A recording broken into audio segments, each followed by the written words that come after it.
Olá pessoal, tudo bem? Nós aqui de novo, né, professor Wellington. Eu já gravei algumas aulas relacionadas a modelos atômicos, mas como é um conceito importante para a gente entender a atomística, né, para entender o estudo do átomo, para entender o átomo em si, é importante a gente pegar e fazer uma revisão, tá bom? Então, eu vou fazer aqui uma revisão bem rápida dos modelos atômicos, só complementando algumas aulas que já estão aí no canal, certo? Para você memorizar melhor essa parte, tá? Lembrando a vocês que o estudo do átomo, essa parte conceitual, ela é importante, né? Tem em vários, existe várias cobranças, né? Seja em vestibular, seja através de Instituto Federal, tá? No caso das provas de FCS, concursos que trabalham essa questão do modelo atômico. Então, assim, ela é importante, tá bom? Então, apesar de ser uma coisa bem simples e muito batida, né, em alguns casos, os livros atuais não trazem mais essa abordagem, né? Mas continua sendo cobrado em seleções, tá bom? Inclusive nas Olimpíadas, tá? Que Olimpíadas de Química, de Ciências, sempre traz alguma coisa relacionada à questão dos modelos atômicos. Então é importante você entender. Então vamos repassar aqui alguns conceitos, bem rápido, para que você possa estar memorizando, tá bom? Então nós vimos o modelo. Nós já falamos, na verdade, sobre o modelo, os modelos atômicos, onde surgiram, né? E o Dalton, né, é um cientista importante porque ele traz a ideia de átomo como uma esfera que é indivisível, né? Então, é como se fosse o modelo bola de bilhar, na verdade, né? Ele chama de bola de bilhar, porque o átomo seria uma esfera muito densa e indivisível, tá? O outro modelo é o modelo de Thomson. Ele veio logo após o de Dalton, e a ideia era melhorar os modelos, né? Você vai ver que os modelos atômicos eles vão evoluindo e cada cientista traz uma inovação, né? O modelo de Thomson ele considerava o átomo como uma massa, né? Uma massa densa, carregada positivamente, e sobre essa massa densa estava os elétrons, tá? Como se fosse um pudim de passas, né? A ideia que ele deu, né? Ou seja, é uma massa densa cheia de elétrons sobre ela. Por que, essa ideia de carga positiva e carga negativa? Porque o Thomson ele estudou o elétron. Então ele conseguiu encontrar uma carga que é negativa sobre a matéria.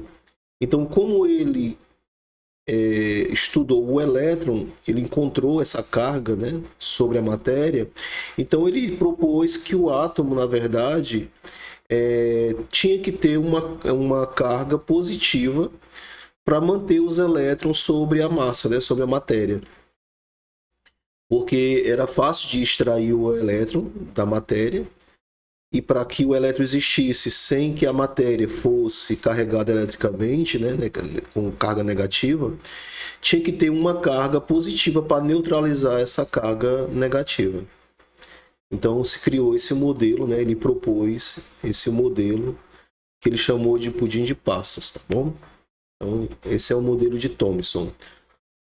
Um detalhe, tá? Até aqui não se conhecia as cargas internas do átomo, né? Só eles consideravam como se fosse uma esfera positiva carregada ou cheia, né, de elétrons, que seriam as cargas negativas, tá? São partículas, tá, gente? Pequenas partes carregadas negativamente. O Rutherford, tá? O modelo de Rutherford, ele foi criado de um experimento.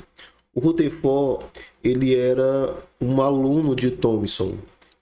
e ele pegou e deu continuidade ao trabalho, né, da descoberta do átomo, do estudo do átomo, né?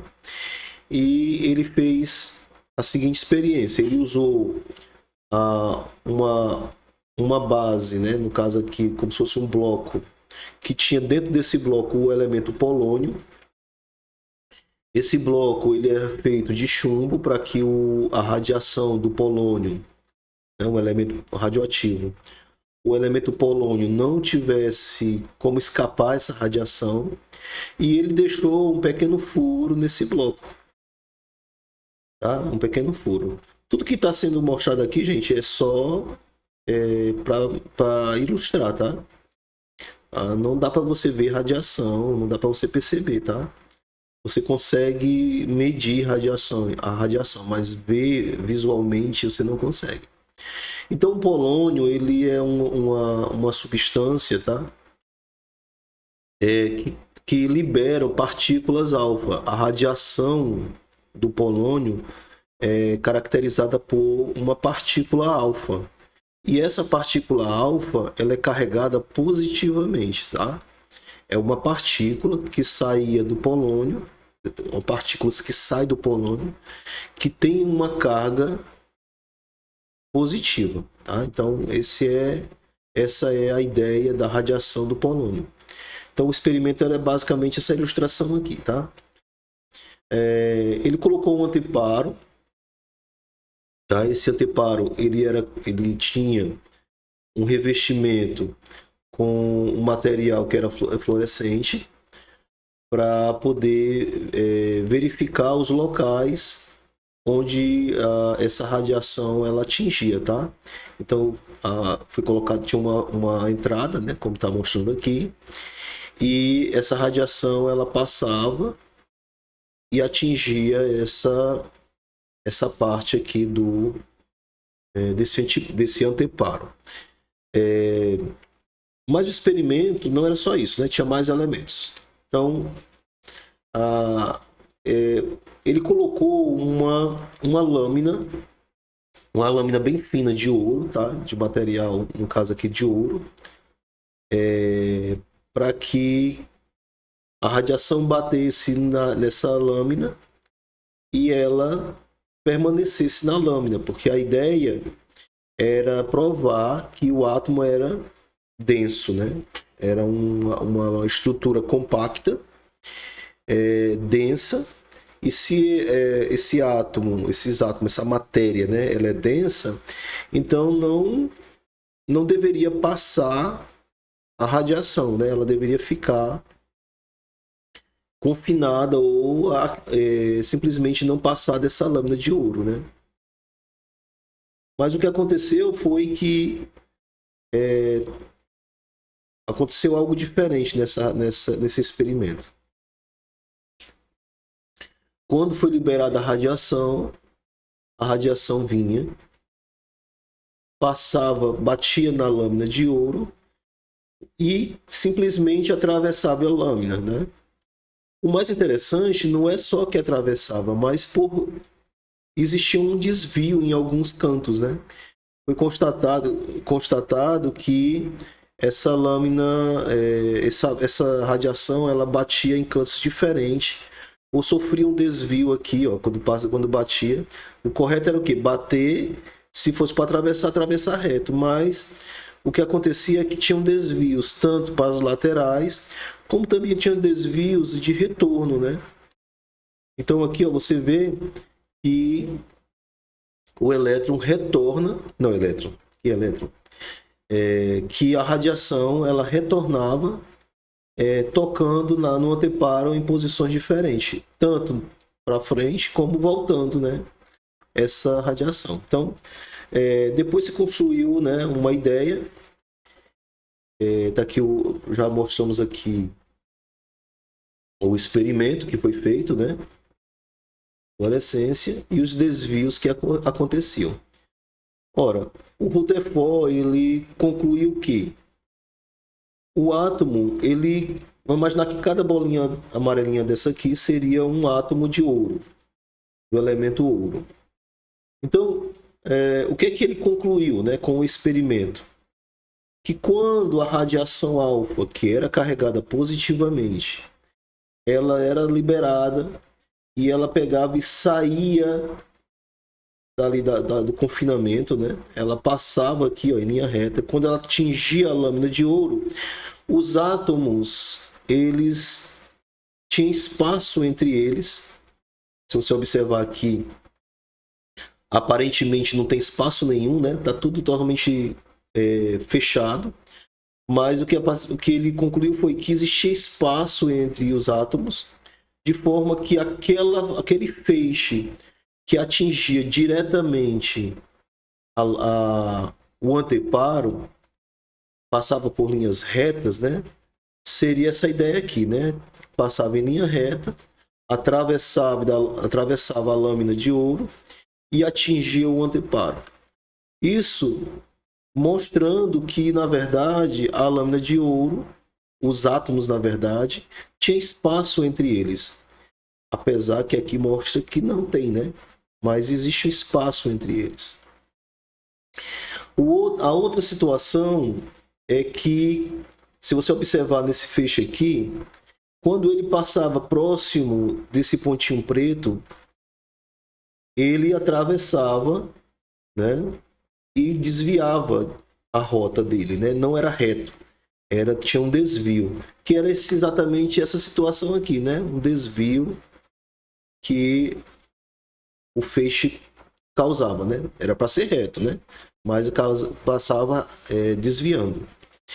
Esse desvio, ele concluiu que seria a parte do átomo que era carregada positivamente, ou seja, o átomo tinha uma massa positiva e que quando o feixe positivo passava próximo da massa positiva, dessa partícula positiva, ele sofria desvio por repulsão. Ou seja, uma carga positiva vai repelir uma outra carga positiva, né? Então, existe a repulsão. Então, se a carga da radiação, a radiação alfa, passa perto de uma região que tem carga positiva, essa carga seria desviada. Então, está aqui o desvio que ocorreu.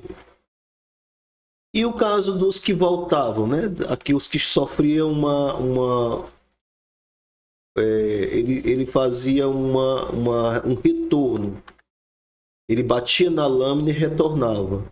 Será que era porque a lâmina espelhava, né? Na verdade, não é isso, né?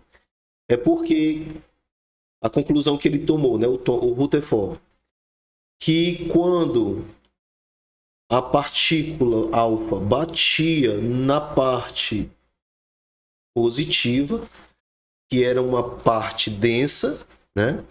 Que foi caracterizado como a parte densa, a partícula ricocheteava, ou seja, ela retornava em outro sentido, né? Então você vê que bateu e retornou aqui como se fosse uma sinuca, né? Bate e volta, ok? Tá vendo aqui, ó, esses dois casos. 3, né? 1, 2, 3. Né? Tem esse caso aqui também. Então, esses pontos pretos era a parte densa do átomo, ou seja, era o núcleo, né? Ele chama aqui núcleos. Então, esse aqui era o núcleo do átomo, onde era denso, né? E rígido, né? Ou seja, não tinha como atravessar quando o feixe batia sobre ele. Ok? Então, gente, esse foi o experimento de Rutherford. Com isso, ele concluiu o quê? Ele concluiu que o átomo tinha um espaço vazio, que ele chamou esse espaço de eletrosfera, que era o local onde ficavam os elétrons, né? Porque o Thomson provou que a matéria tinha carga negativa. E tinha também uma massa positiva, só que ele não sabia, o Thomson, né, que essa massa positiva estava confinada em uma região interna do átomo, né? Tudo isso aqui é o átomo, né? A região interna era o núcleo, O núcleo era carregado por partículas positivas e depois um outro cientista explicou que para que essas cargas positivas existissem nesse núcleo ou nessa região, ele tinha que ter uma outra carga ou uma outra partícula, no caso, que fosse uma partícula que neutralizasse o efeito de repulsão entre a partícula positiva que estava dentro desse núcleo, tá? Dessa região aqui do átomo.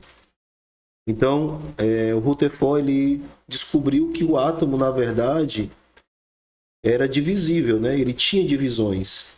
Ele tinha, não como um nome indivisível, né? Quer dizer, átomo quer dizer indivisível, não como o nome está sugerindo, mas que o átomo, na verdade, tem partículas. Essas partículas, elas são carregadas negativamente, que são os elétrons. O núcleo é carregado positivamente por partículas positivas e partículas neutras, ou seja, partículas sem cargas elétricas. Essas partículas positivas ele chamou de próton, tá? Seriam os prótons, que são as partículas positivas, e as partículas que não têm carga ele chamou de nêutrons. Então, o núcleo do átomo é confinado dentro dele. A massa do átomo, gente, praticamente está no núcleo, tá? Os elétrons são tão pequenos em volta do núcleo, que nós não consideramos a massa dele por ser muito pequena.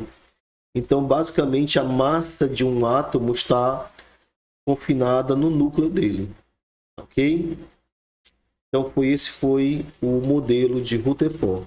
Aí depois surgiu outros modelos, né? Mostrando outras cargas, né? Mostrando outras formações. Um detalhe interessante é que o modelo de Rutherford ficou conhecido como o modelo do interplanetário, né? Ele, na época, fizeram a comparação com o sistema solar, né? Onde nós tínhamos o Sol, que é o núcleo do nosso sistema solar, né? Que seria quem ficaria aqui no centro, e em volta desse núcleo, os elétrons, né, em órbita, né? Do jeito que os planetas ficam em volta do Sol, né? Girando em torno do Sol. Em detalhe, né? Em uma órbita estacionária. Quer dizer que esses elétrons não sairiam, eles não saem dessa órbita, né? Esse é o modelo de Rutherford, tá? Os elétrons não sairiam da órbita que ele pertence, ou seja, esses elétrons aqui que estão próximo do núcleo ficariam aqui nessa órbita em volta do núcleo, enquanto aqui na segunda órbita seria outra região onde os elétrons estavam em movimento em volta desse núcleo. E eles não poderiam sair daqui, tá? Esse era o modelo de Rutherford. O próximo cientista é o Bohr. O Bohr agora, dando continuidade ao experimento de Rutherford. O Bohr, ele é um aluno, né, do Rutherford. Ele deu prosseguimento aos experimentos, só que agora o Rutherford ele já faz uma observação, né? Ele constata algumas coisas interessantes no átomo para que esse átomo existisse, né? Então, o que é que ele constatou? Na verdade, esse modelo de Rutherford, os elétrons não estavam em órbitas estacionárias, né? Na verdade, os elétrons estavam em movimento e que esses elétrons eles poderiam passar de uma órbita para outra. E um detalhe, eles estavam aqui girando em torno do núcleo e que eles estavam em movimento bem diferenciado e dependiam de energias envolvidas nesse átomo. Porque quando você joga energia, né, através de calor sobre a matéria tem comportamentos que diferenciam, né? Vamos imaginar que você pega um objeto metálico e coloca no fogo, né? Você vai ver que com o tempo esse objeto ele começa a ficar incandescente, né? Ele começa a esquentar, esquentar até chegar a um ponto de ficar incandescente. É o caso do ferro, né? Você bota o ferro sobre uma chama, ele vai ficar incandescente. No caso, ele libera uma luz que não seria explicado pelo modelo de Rutherford, tá? Então, quer dizer, se você fornece energia para a matéria tende a emitir luz. Bom, então, o Rutherford, o Bohr, no caso, ele foi explicar essa situação. E aí, ele constatou o que o Rutherford tinha falado, que existiam espaços, né, entre os átomos, mas que os elétrons eles estão girando em torno do núcleo, mas que eles estão em órbitas, que ele chamou isso aqui, cada órbita dessa de camada, né? São camadas, e que cada camada dessa, ela tinha uma determinada quantidade de elétrons, né? Então, eu tenho um outro vídeo aí que mostra a explicação dessas camadas, tá? Aqui é só para poder ilustrar melhor. Então, o que eu falei, se você fornece energia para o átomo entra em estado de alta energia, que nós chamamos de estado de excitação. Ele começa a vibrar, né? E quando ele absorve energia, o elétron ele salta de uma camada para outra, né? Ele vai saltar de uma camada para outra. Só que o que acontece também é que quando, como o elétron, na verdade, cada camada tem uma quantidade de elétrons definida, então se acreditava, né, ou se acredita que o elétron ele volta para a camada que ele pertence. Então, se um elétron que está aqui numa camada mais interna, ou seja, em uma órbita mais interna, passa para uma outra mais externa, sai daqui para cá, então o que é que acontece? Ele absorveu energia e conseguiu saltar de uma camada para outra. Nós chamamos isso de salto quântico. Só que esse elétron ele vai retornar para a camada anterior, porque a camada K tem que ter 2 elétrons, ela não pode ficar com um. Então o elétron retorna para a camada dele. Ora, ele não absorveu energia para poder saltar. Então, quando ele volta, essa energia, esse zigue-zaguezinho aqui, ó, é a energia absorvida. Então, quando ele recebe energia, ele salta. Então, saltou daqui para cá, né, ó, é uma sequência, né, de saltos.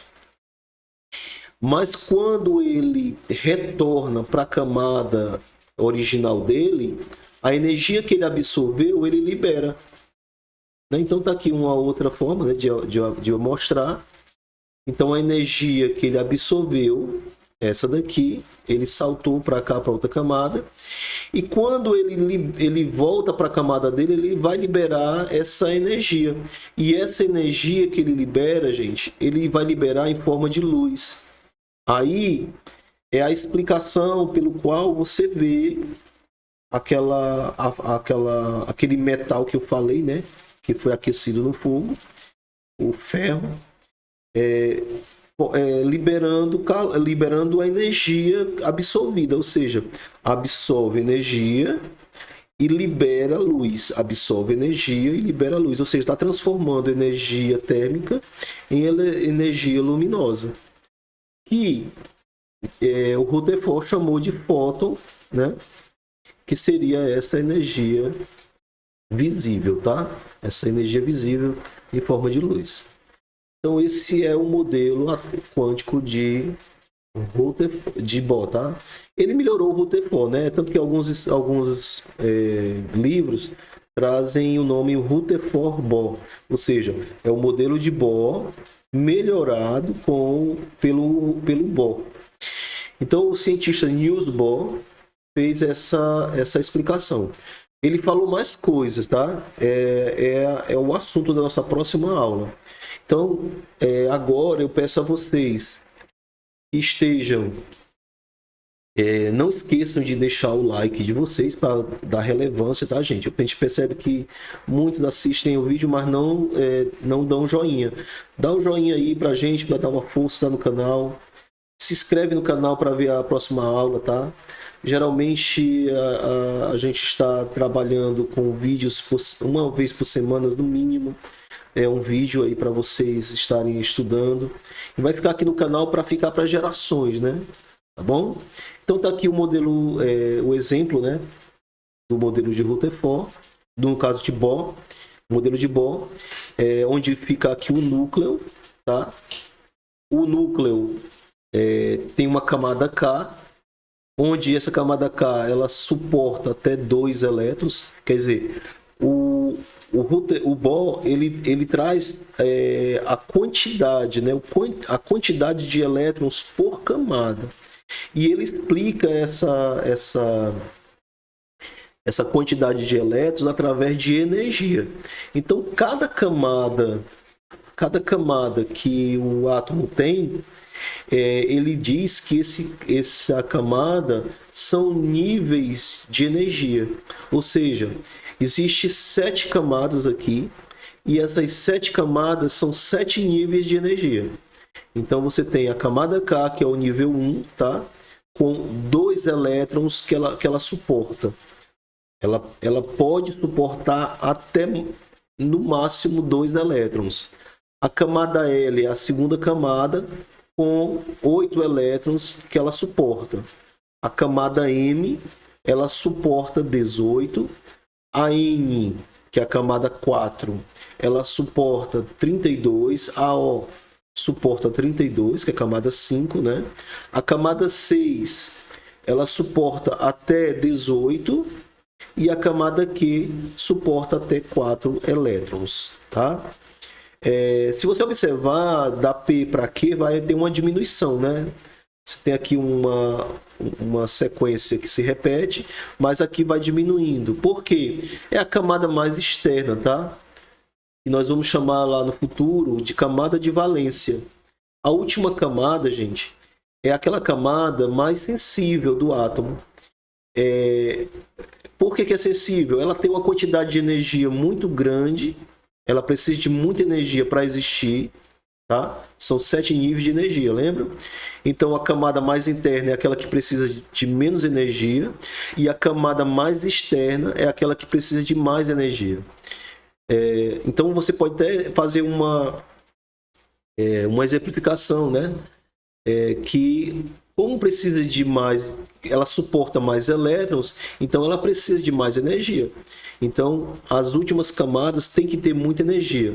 Olha o que acontece. Se você fornece energia para o átomo, vocês acham que é mais fácil o átomo perder elétrons das camadas internas ou das camadas externas? O que vocês me dizem aí? Deixa aí a observação, né? Então essas camadas externas são mais sensíveis. Então observa que daqui para cá, o que vai acontecer com o elétron que estiver aqui no externo, né? Quando o átomo recebe energia. Então, quanto maior for o átomo e quanto mais energia ele absorver, certo? Maior tendência dessas camadas externas sofrer com ou perda ou ganho dos seus elétrons, tá bom? Nós vamos ver isso mais à frente. Então, esse modelo aqui é o modelo de Rutherford-Bohr, ou seja, o modelo melhorado pelo Bohr, que é baseado em níveis de energia, tá bom? Então, nós vamos dar continuidade a esse modelo na próxima aula, né, que eu vou estar já lançando também aqui na plataforma, tá bom? Então, gente, deixa o like, se inscreve no canal. Quem ficou até aqui, né, porque tá interessado em aprender mais sobre a química. Nós vamos estar trazendo algumas aulas também de atividade, exercícios, explicando esses modelos aqui, tá bom? Então, até a próxima e até mais. Valeu!